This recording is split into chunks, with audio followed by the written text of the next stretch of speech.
Today, I'm kicking off another investigation, this time of the Federal Bureau of Investigations and their whole entire MVE thing. We have more documentation, and we're going to go over that today in the first part. So stick with me and let's talk about it.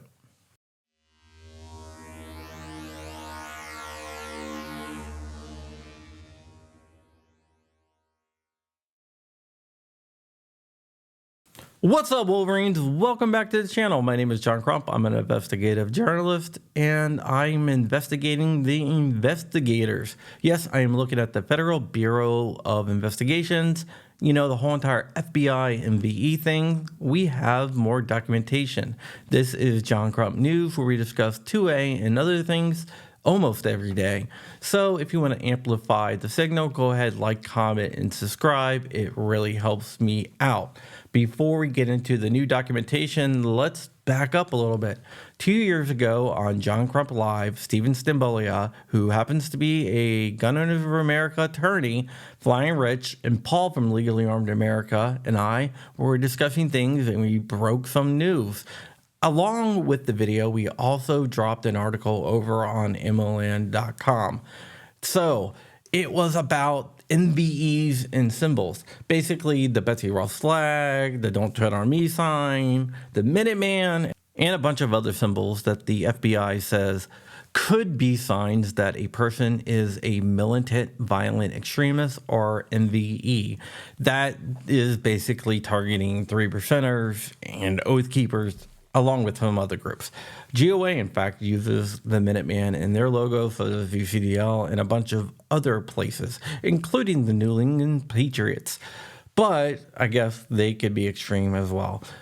So we broke the news, and some other news organizations claimed credit for it. I'm not going to name them, Project Veritas, but they did, and it went all the way up to Congress.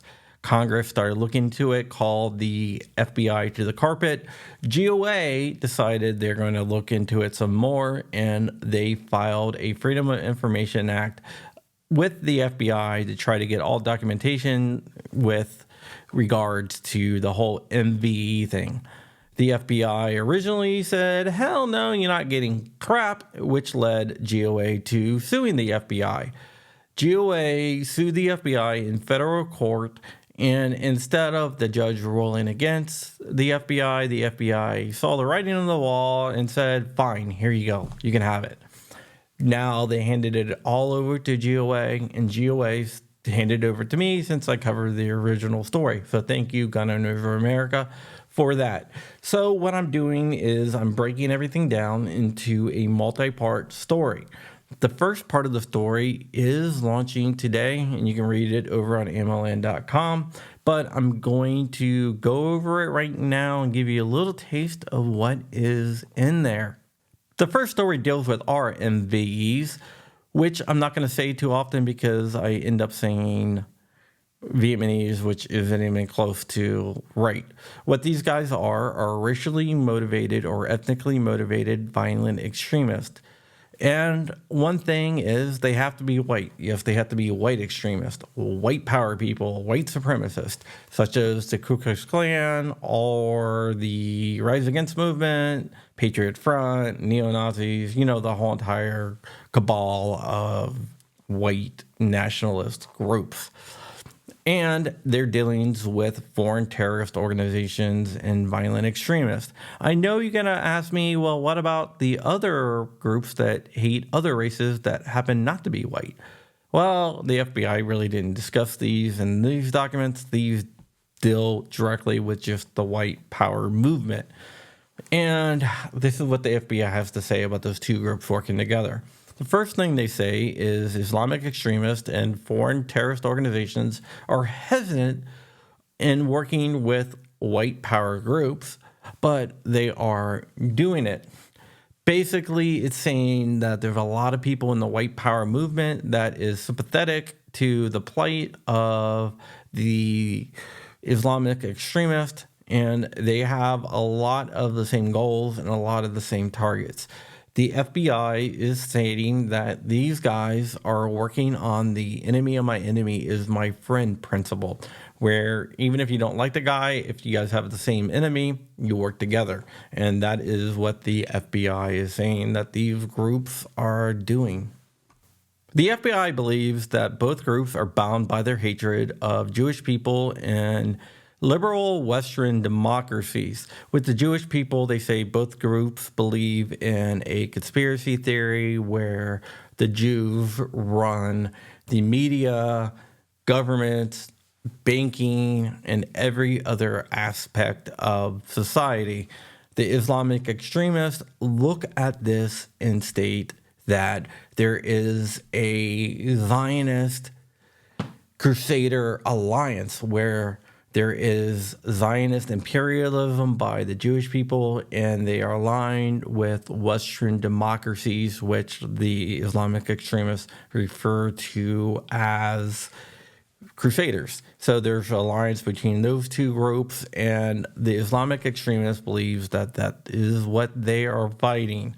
Also, they hate Western democracies because they push stuff like multiculturalism, feminism, and globalism. The white supremacist also believes that there is a Jewish cabal infecting everything, and they think that that Jewish cabal is complicit in white genocide. These white supremacist groups also rail against liberal Western democracies for many of the same reasons. They are against globalism, but so is a lot of people. Against multiculturalism and feminism, which they see Western democracies pushing. What the Islamic extremists, according to the FBI, want is a return to Sharia law, which is the law of the Prophet Muhammad. And what these white supremacists want is the destruction of society. They want society to fail so they can rebuild it in their image. Very similar goals, very different outcomes. The FBI is also concerned about ideology hoppers or ideology mixers. These are people that change ideology to meet their goals. Let's say you're a white supremacist and all of a sudden you become an Islamic extremist, or you're an Islamic extremist, then you become a white supremacist because it meets your goals because you have certain grievances. The FBI considers those ideology hoppers. They don't consider those true ideological converts because they are stating that they are only changing ideologies to meet their goals and they're not true believers. I'm not sure how much that goes on in the Islamic extremist, white supremacist circles because I don't run in either one of those circles, so I don't know. It just seems kind of far-fetched to me, but hey, what do I know? Another thing that's concerning to the FBI is the possibility of white supremacists starting to use Islamic extremist techniques. One of the things they do mention is suicide attacks. I'm not sure how realistic that is, but they are pushing that narrative that white supremacists are going to start blowing themselves up to kill civilians. Like I said, I'm not sure how much that will come to fruition, but hey, it might. Who knows? People are crazy, right? So this is part one of my articles, and there's going to be more, and it's going to go down. It's going to deal with Antifa, the Antifa Proud Boy fights, and all sorts of other things. So you're going to have to stick around to see about those. It also goes into environmental extremists and stuff like that. So once I get those stories written and released, I will make videos. I'm planning on doing a story every day or every other day. So you're going to be hearing about this stuff a lot, and there's a lot of documents. And every time I do release a story, I will release the documents dealing with that story. It will be over on amaland.com. So you can go over there and read all the stories. With that, we are out of here. Thank you for watching. Be ever vigilant, be ever free, keeping the fight, and I am out of here. See you later.